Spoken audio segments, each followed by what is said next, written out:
भगवान शिव जी को त्रिदेवों में से एक माना जाता है और उन्हें विनाशक के रूप में जाना जाता है, लेकिन उनका विनाश केवल नकारात्मकता, अहंकार और अज्ञानता का होता है। उनकी शक्तियां असीम, रहस्यमयी और ब्रह्मांडीय हैं। यहाँ शिव जी की प्रमुख शक्तियों और गुणों की जानकारी दी गई है। एक, त्रिनेत्र, तीसरी आंख की शक्ति। भगवान शिव के माथे पर तीसरी आंख है, जो ज्ञान, सत्य और विनाश का प्रतीक है। जब वे तीसरी आंख खोलते हैं तो वह झूठ, पाप और अधर्म को भस्म कर देती है। यह शक्ति आत्मज्ञान और भीतर की दृष्टि को दर्शाती है। 2, तांडव नृत्य की शक्ति। शिव जी का तांडव नृत्य ब्रह्मांड की सृष्टि, स्थिति और संहार का प्रतीक है। यह नृत्य इतना शक्तिशाली है कि इससे संपूर्ण ब्रह्मांड में ऊर्जा का प्रवाह होता है।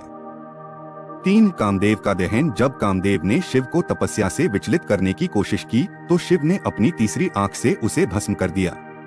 यह शक्ति दर्शाती है कि शिव अपनी इंद्रियों के पूर्ण स्वामी हैं और कोई भी उन्हें मोहित नहीं कर सकता।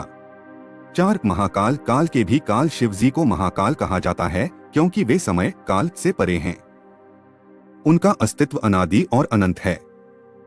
वे मृत्यु और जीवन दोनों के अधिपति हैं। 5, जहर को पीना। नीलकंठ समुद्र मंथन के समय जब हलाहल विष निकला तो सारी सृष्टि के बचाव के लिए शिव जी ने वह विष पी लिया और उसे अपने कंठ में रोक लिया। इसी कारण वे नीलकंठ कहलाए। यह दर्शाता है कि वे दूसरों की भलाई के लिए स्वयं कष्ट सह सकते हैं। 6, भूतनाथ। सभी जीवों के स्वामी शिव जी को भूतनाथ कहा जाता है, यानी वे सभी भूत, प्रेत, आत्माओं और जीवों के स्वामी हैं। वे मृत्यु के बाद की स्थिति को भी नियंत्रित करते हैं। 7, योगेश्वर। योग के गुरु शिव को आदियोगी और आदिगुरु भी कहा जाता है। वे प्रथम योगी हैं जिन्होंने ध्यान, समाधि और योग का ज्ञान संसार को दिया। 8, अग्नि रूप, रुद्र रूप। जब संसार में अधर्म बढ़ जाता है तब शिव रौद्र रूप में प्रकट होकर सब कुछ भस्म कर देते हैं। यह शक्ति न्याय और संतुलन बनाए रखने की है। अगर आपको वीडियो पसंद आया तो लाइक, कमेंट एंड शेयर करें।